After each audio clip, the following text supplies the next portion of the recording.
Je suis ravi aussi d'être avec vous ce soir pour partager ce que j'ai pu préparer sur cette thématique. Et puis, comme Jean Blaise, humblement, je ne suis pas du tout un spécialiste de la question, même si je l'ai travaillé à plusieurs reprises. Mais c'est une thématique que j'aime, particulièrement que j'affectionne, puisque je trouve que on en a déjà eu quelques lignes dans les questions, dans les échanges juste maintenant. On se rend compte à quel point cette question elle est fondamentale pour notre foi et pour notre perception de la parole de Dieu. Parce que si on croit, on a la foi dans cette doctrine de l'inspiration de l'Écriture, ou pas, ça va influencer considérablement notre rapport à ce texte-là. Donc voilà, je vous encourage je suis content que vous soyez là. J'espère que ce que j'ai préparé, ça va vous parler. C'est toujours, Jean Blaise disait, on a plutôt l'habitude d'avoir des gens face à nous, c'est vrai. C'est bizarre de parler face à un écran.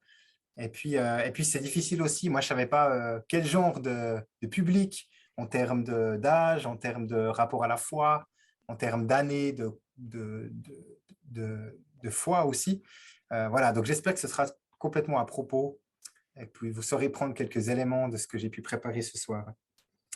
Euh, donc on continue sur cette thématique de l'inspiration, puis on va voir ensemble en fait, mais quelles sont les conséquences concrètes pour nous aujourd'hui, en tant que chrétiens, du fait que l'écriture a été inspirée par Dieu. Et puis, je me permets de commencer par vous suggérer quelques ouvrages parmi lesquels je me suis inspiré pour préparer cette présentation. Alors, il y a bien sûr Pour une fois réfléchi que vous voyez à l'écran et j'imagine que vous avez eu entre les mains une fois ou alors que vous avez même peut-être maintenant entre les mains. Il y a un autre livre qui vient de sortir il y a quelques semaines et que j'ai aussi bénéficié pour cette présentation. Et puis, bien sûr, c'est un dictionnaire qui ne parle pas uniquement de l'inspiration, mais d'énormément de thèmes. C'est un livre que je vous conseille. Alors, il peut faire peur parce qu'il est volumineux, mais je vous rassure, c'est des petits articles sur pas mal de thématiques en lien avec la théologie. Donc, c'est le Grand Dictionnaire de théologie qui a été traduit pour une bonne partie de l'anglais. Et puis, pour d'autres parties, c'est des productions, des écrits originaux. Donc, en français, notamment, il y a des enseignants de la HET-Pro à Saint-Légier qui ont écrit dedans, des enseignants de Vaux-sur-Seine, etc. Donc, voilà, je l'ai ici. Et puis, je vous encourage si c'est des questions qui vous intéressent, à pouvoir vous le procurer. Et puis, deux autres livres qui sont plus larges aussi que cette thématique de l'inspiration. Deux livres de James Packer que j'aime beaucoup. Le premier, que vous connaissez probablement pour ceux qui sont des vieux routards de la vie chrétienne, c'est Connaître Dieu. Alors moi, j'ai une ancienne version, mais c'est le même.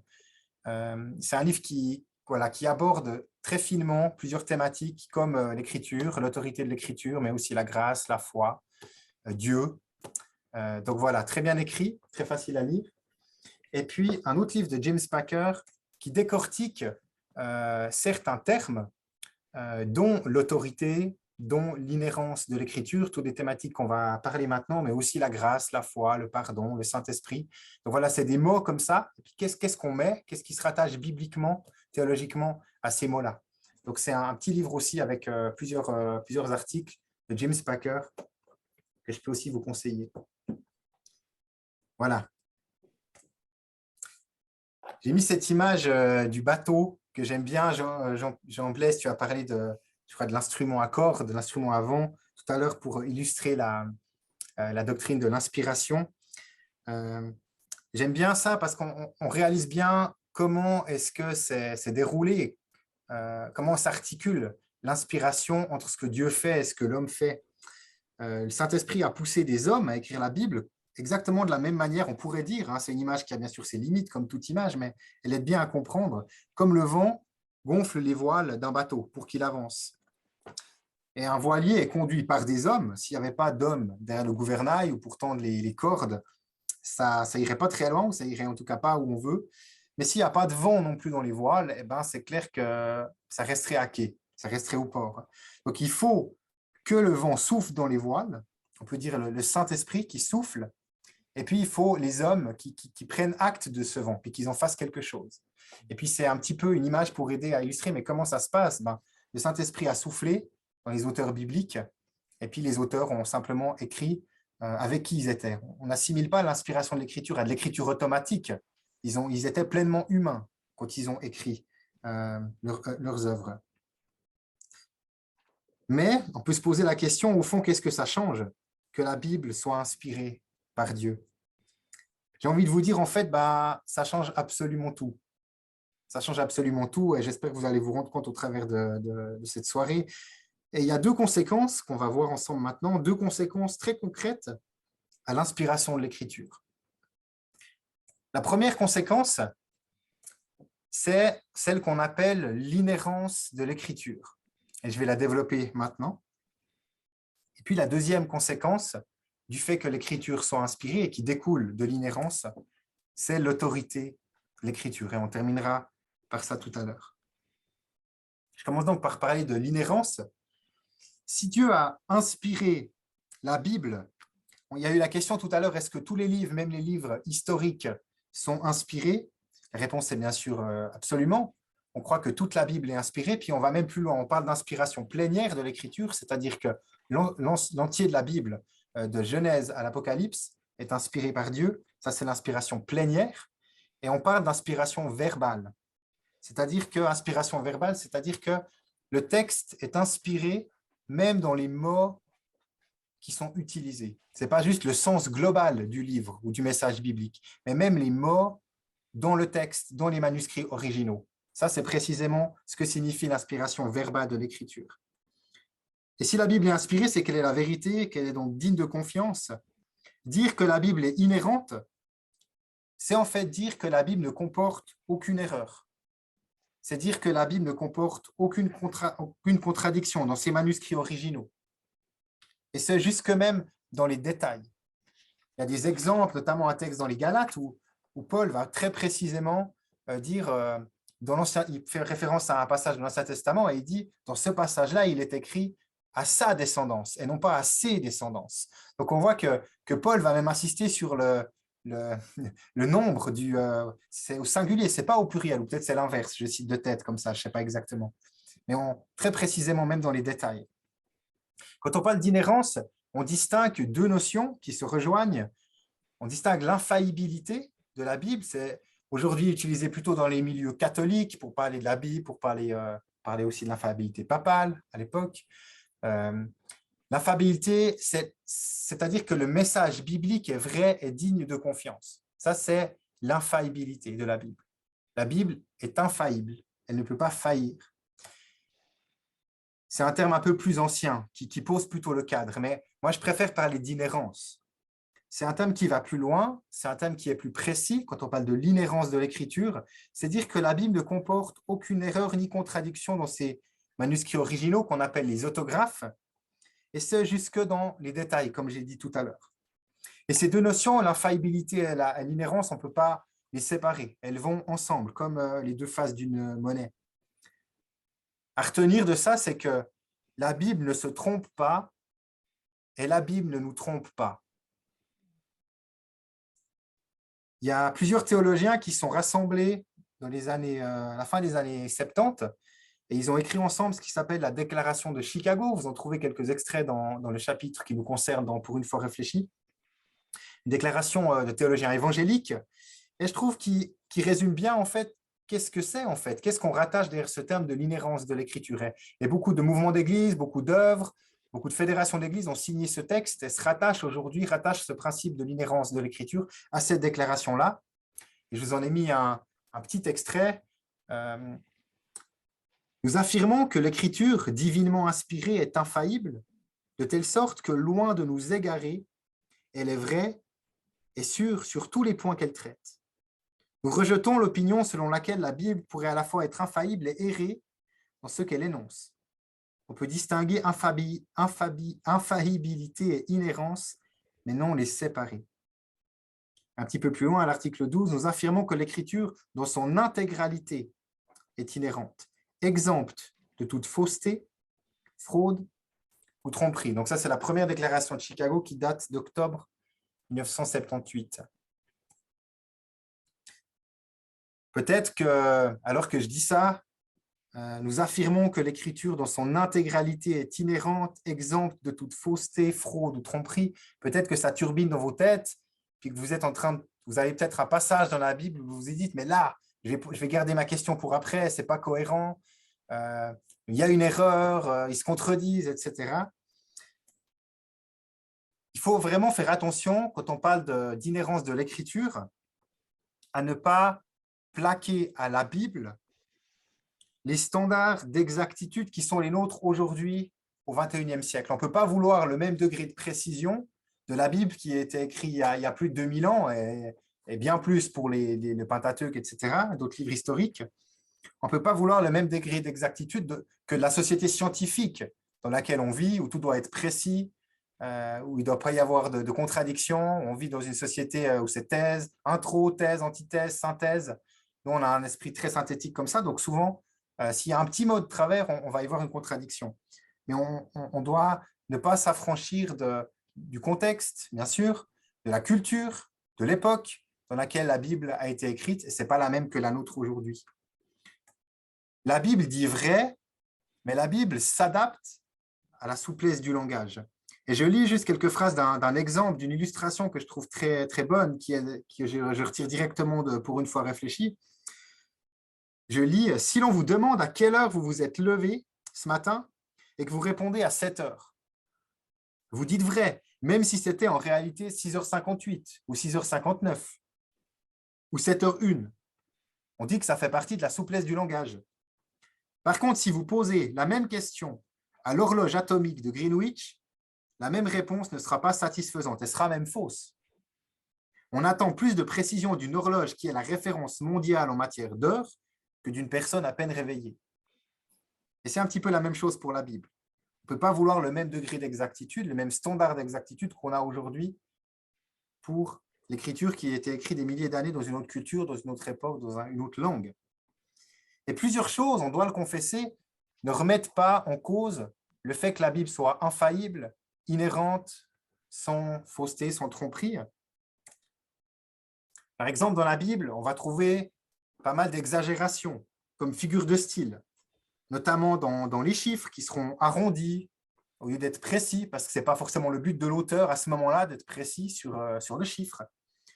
On appelle ça l'élasticité du langage, la souplesse du langage, comme je l'ai dit. J'ai parlé aussi de notre culture à nous, où on est très synthétique, une culture très scientifique, très technicienne aujourd'hui. Il ne faut pas oublier que la culture hébraïque du Proche-Orient ancien est une culture, un petit peu une culture qu'on retrouve dans certaines régions d'Afrique aujourd'hui, beaucoup plus circulaire, où on va aller en répétition pour donner du crédit à nos propos, au lieu d'aller droit au but. On retrouve ça, par exemple, dans les livres de sagesse, dans les psaumes, dans les livres poétiques, où on voit que ça, nous, en tant que lecteurs européens, des fois, on se dit, mais ils font que de se répéter, en fait, ça tourne en rond. Alors qu'en fait, c'est totalement intégré dans la culture de l'époque. La liberté du langage aussi, avec des figures de style, voilà, des métaphores, des hyperboles, des choses comme ça qu'il ne faut pas prendre au premier degré. C'est pour ça que je pense que vous allez le voir dans les prochains mercredis, mais peut-être une session sur l'interprétation de la Bible. Quels sont les critères pour interpréter le texte biblique aujourd'hui? Et pas faire des raccourcis. Et puis, notamment dans l'Ancien Testament, mais aussi dans les évangiles, des regroupements qui sont parfois plutôt thématiques et non chronologiques. Et en tant que lecteur, on peut parfois y voir des incohérences, par exemple dans les dates de règne de certains rois, dans des choses comme ça où on s'attend à une rigueur, alors qu'en fait, ce n'était pas le but de l'auteur d'être absolument rigoureux sur ce terrain-là, sur ce thème-là, mais plutôt d'être thématique plutôt que chronologique. Et puis là aussi, la déclaration de Chicago, je trouve qu'elle résume bien ça. Je lis quelques lignes de l'article 12. Nous affirmons que le mot inhérence convient comme terme théologique pour caractériser l'entière vérité de l'écriture, mais on rejette la démarche qui impose à l'écriture les canons d'exactitude et de véracité étrangers à sa manière et à son but. On rejette l'opinion selon laquelle il y aurait démenti de l'inhérence qu'on se rend compte des traits comme ceux-ci: absence de précision technique à la façon moderne, irrégularité de grammaire ou d'orthographe, référence aux phénomènes de la nature tels qu'ils s'offrent au regard, mention de paroles fausses mais qui sont seulement rapportées, usage d'hyperbole et de nombres ronds. Les éléments de la nature tels qu'ils s'offrent au regard, par exemple, souvent un truc qu'on cite, c'est dans Job, où Dieu parle de la terre, enfin, il parle du ciel comme étant la voûte céleste. Alors, on pourrait dire, si on est très rigoureux, scientifique, on pourrait se dire, mais il n'y a pas de voûte céleste, la Terre n'est pas plate, il n'y a pas une cloche par-dessus la Terre, on sait très bien aujourd'hui. Mais ce qu'il faut se dire aussi, c'est que Dieu se révèle à son peuple toujours d'une manière à ce que son peuple puisse le comprendre. Je suis sûr que si la Bible était écrite aujourd'hui, très probablement qu'il serait parlé d'Internet, d'ordinateur, d'hélicoptère, j'en sais rien. Mais les paraboles de Jésus seraient certainement très différentes que celles qu'il a utilisées en son temps. Donc, c'est un petit peu la même chose. Quand Dieu parle à Job et qu'il parle de la voûte céleste, il parle simplement d'une manière à ce que Job puisse le comprendre pleinement. Et puis, c'est en l'occurrence jamais des passages qui nous détournent du sens et qui nous empêchent de comprendre ce que Dieu veut dire. J'aime bien cette image, un petit peu pour résumer. Une apparente erreur ou incohérence qu'on peut voir ne remet pas en cause l'inhérence de la Bible. Il faut toujours considérer la perspective et s'éloigner un petit peu avant d'argumenter, avant de vouloir dire que ceci est vrai. Non, c'est ça qui est vrai. En fait, quand on recule un petit peu, on peut voir qu'il peut y avoir du vrai à gauche, qu'il peut y avoir un petit peu de vrai aussi à droite. Dans les évangiles, par exemple, l'ordre n'est pas le même, parce que les auteurs des 4 évangiles n'ont pas le même but, n'ont pas les mêmes destinataires. Ils ont chacun un point de vue, un regard différent sur la même scène. Et voilà, donc ça ne veut pas dire qu'un a tort et l'autre a raison, mais simplement que quand on considère la perspective, eh ben, ça donne du relief un petit peu à tout ça. Et ça, c'est vrai, cette image est vraie aussi pour bien d'autres thèmes. Le Saint-Esprit, la souveraineté de Dieu, voilà, bien d'autres thèmes où quand on prend du recul, on se rend compte des fois qu'en fait, l'autre a peut-être aussi pas si tort que ça. Comment est-ce qu'on peut prouver, parce qu'on est dans une société où on aime bien avoir des preuves concrètes que la Bible est fiable? Alors bien sûr qu'il y a une dose de foi, mais il y a quand même un certain nombre d'indices qu'on peut trouver dans la Bible. On a de bonnes raisons d'y croire, que la Bible est fiable, est digne d'autorité et sans erreur pour notre foi aujourd'hui. On a ce qu'on appelle des preuves internes. Preuves internes, c'est les preuves internes à la Bible elle-même. On va en voir quelques-unes. Et puis, on a aussi des preuves externes, des preuves qui viennent donner du crédit au récit biblique, mais qui ne viennent pas de l'intérieur du récit biblique lui-même. On a ces preuves-là, mais on a aussi des bonnes raisons de croire que la Bible est vraie, parce qu'il faut dire qu'on n'est pas là simplement pour faire de la haute théologie, mais on vit aussi quelque chose avec Dieu. Et heureusement et amen. Certainement que si vous êtes là, c'est que vous avez vécu une conversion avec Dieu, c'est que la Bible, à un moment donné, elle vous a touché. Et vous êtes dit, mais c'est pas simplement le catalogue La Migros, ça a plus de valeur pour ma vie que ce texte, c'est un texte de foi, de vie, d'espérance. Vous avez certainement, dans votre vie chrétienne, expérimenté des prières exaucées. Puis là aussi, ça donne du crédit. Puis vous vous dites, mais waouh, je crois en cette Bible-là. Et puis peut-être vous avez vécu voilà, des dons spirituels, la guérison, des paroles de connaissance, des choses comme ça, où vous vous dites, mais waouh, ce que je lis là dans les Corinthiens, etc., c'est vrai, c'est pas juste des fables. Donc voilà, il y a à la fois les preuves, on va en voir quelques-unes, puis à la fois, bien sûr, le vécu qui est important aussi de ce qu'on vit avec la Bible. Quelques preuves internes de l'inhérence de l'Écriture. Les auteurs bibliques eux-mêmes revendiquent le fait que la Bible est digne d'autorité. On en a parlé tout à l'heure, Jean-Blaise a cité quelques passages aussi de la Bible. L'Ancien Testament, il se présente lui-même comme étant la parole de Dieu. À 3808 fois dans l'Ancien Testament, on va lire « Ceci est la parole de Yahweh », la parole du Seigneur, parole qui vient directement de Dieu. On lit plus de 70 fois dans le Pentateuque « Le Seigneur parla à Moïse et dit ». On voit que c'est une parole qui vient directement de Dieu. Et puis dans le Décalogue, dans les 10 commandements, donc on retrouve dans l'Exode 31 notamment, il est écrit directement par Dieu. Donc c'est directement révélé par le doigt même de Dieu. Voilà quelques exemples de l'Ancien Testament qui se présente lui-même comme étant la parole directement révélée de Dieu. Pour le Nouveau Testament aussi, il se présente comme parole révélée de Dieu. À plusieurs reprises, on va citer l'Ancien Testament comme étant l'Écriture. La venue de Jésus est présentée comme annoncée dans l'Ancien Testament. En Jean 1, dans le fameux prologue de Jean, Jésus est le Logos, Jésus est la parole incarnée de Dieu, la parole venue de Dieu lui-même. Et puis, Jésus lui-même attribue ses propres paroles au Père. Par exemple, je vous lis juste ce passage-là de Jean 12, c'est juste avant que Jésus lave les pieds de ses disciples. Jean 12, versets 49 et 50, Jésus dit, en effet, je n'ai pas parlé de ma propre initiative, mais le Père qui m'a envoyé m'a prescrit lui-même ce que je dois dire et annoncer. On voit que Jésus enracine lui-même ses propos dans ce que le Père lui révèle. Jésus fait référence à l'Ancien Testament. Serge, tu as cité Matthieu 19, où Jésus fait référence au texte du mariage, de l'institution du mariage. N'avez-vous pas lu que le Créateur, au commencement, a fait l'homme et la femme et qu'il a dit, c'est pourquoi l'homme quittera son père et sa mère, s'attachera à sa femme, et les deux ne feront qu'un. Donc Jésus va citer l'Ancien Testament et le dire, ça c'est l'écriture, ça c'est la référence. Et puis Jésus, à plusieurs reprises, va dire, Amen, Amen, je vous le dis en vérité. Amen, Amen, c'est-à-dire, prenez garde à ce que je vais dire, parce que ce qui va suivre ou ce qui précède, c'est vraiment la vérité. C'est pas juste une parole qui vient de moi, mais c'est une parole qui fait autorité.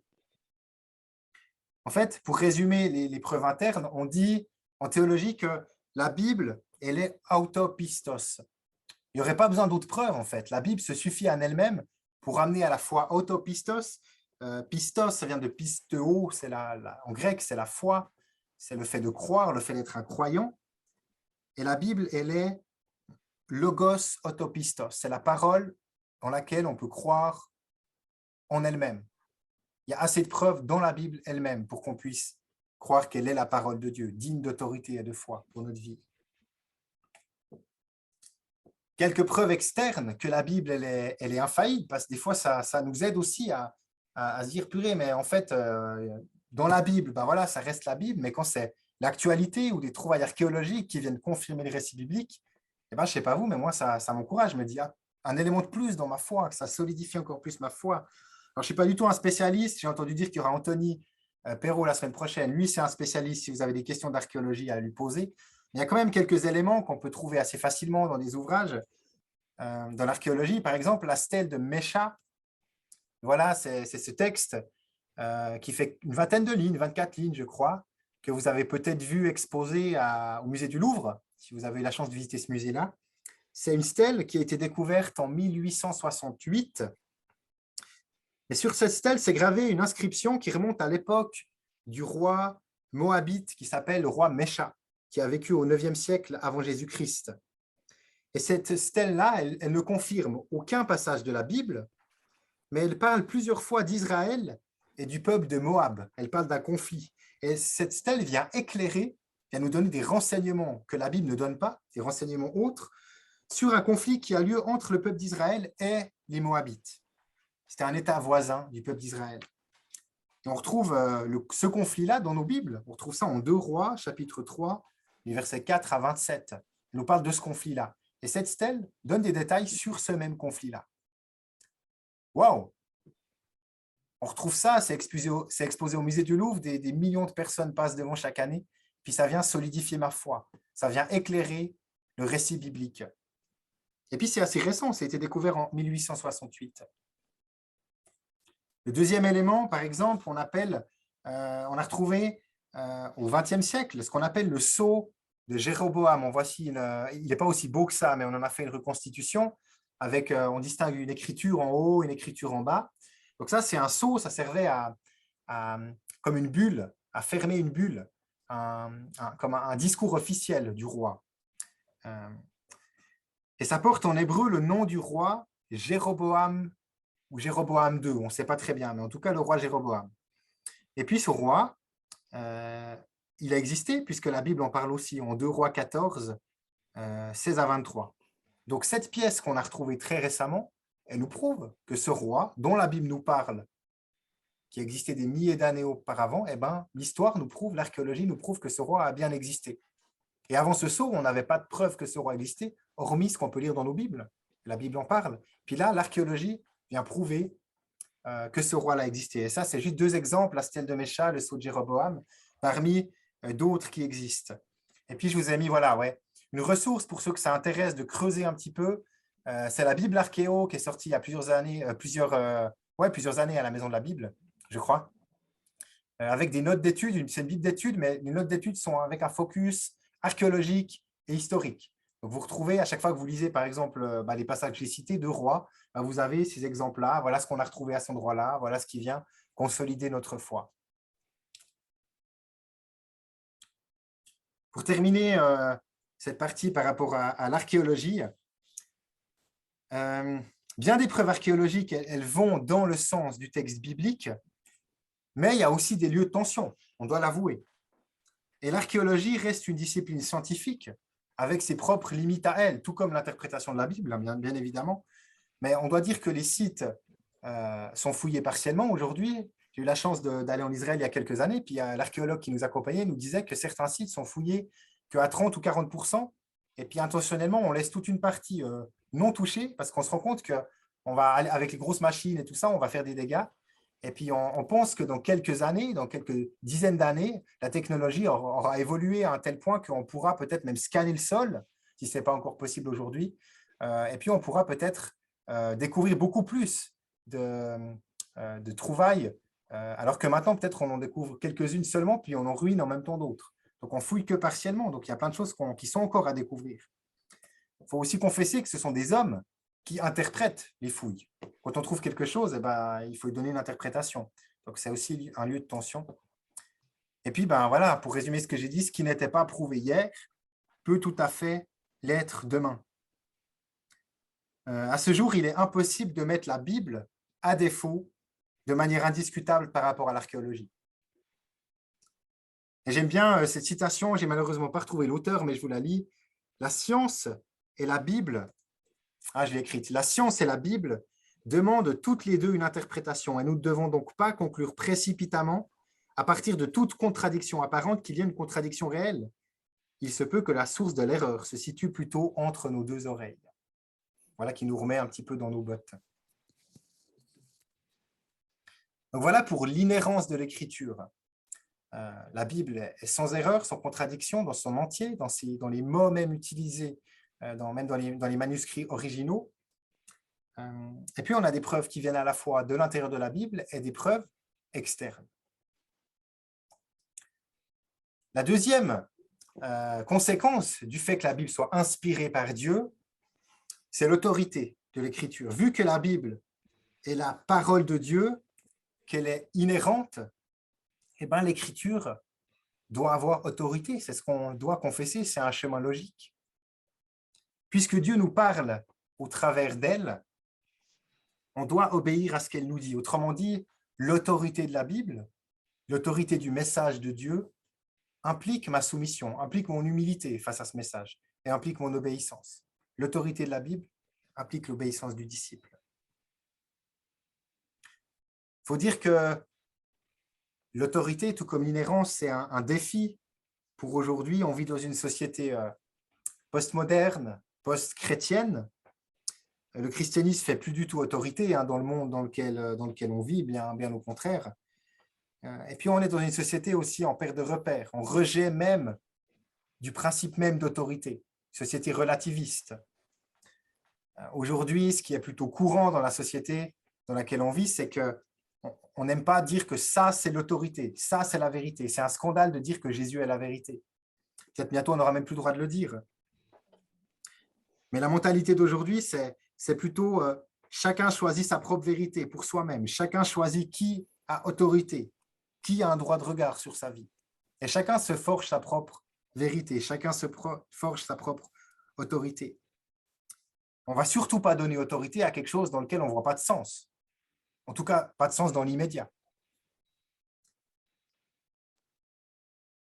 Et en matière de Bible, souvent aujourd'hui, on prend ce qu'on a envie, on prend ce qui est doux à entendre, et puis là où on voit le sens immédiat, tout de suite, oui, ça me paraît bien pour maintenant. Mais si dans l'immédiat, ça ne me paraît pas cohérent pour mon besoin de maintenant, eh ben, on a tendance à rejeter, à mettre de côté. Et puis, il y a ce tableau aux pages 137, 138 que je n'ai pas reproduit, mais que vous trouvez pour une fois réfléchi, qui exprime bien un petit peu les différences entre l'attitude qu'on appelle confessante par rapport à la Bible, où on confesse l'inhérence, on confesse l'autorité de la Bible et on s'y soumet, et l'attitude qu'on appelle une attitude plutôt critique, libérale, où la Bible est prise davantage comme un objet d'étude critique et historique que comme le souffle de vie et de révélation de Dieu. Et puis les a priori, d'un côté, on a dans l'attitude confessante, on a un a priori de confiance. Quand on ouvre la Bible, on va plutôt avoir confiance alors qu'on va lire le texte. Et dans l'autre attitude, on aura un a priori plutôt de méfiance alors qu'on va lire le texte.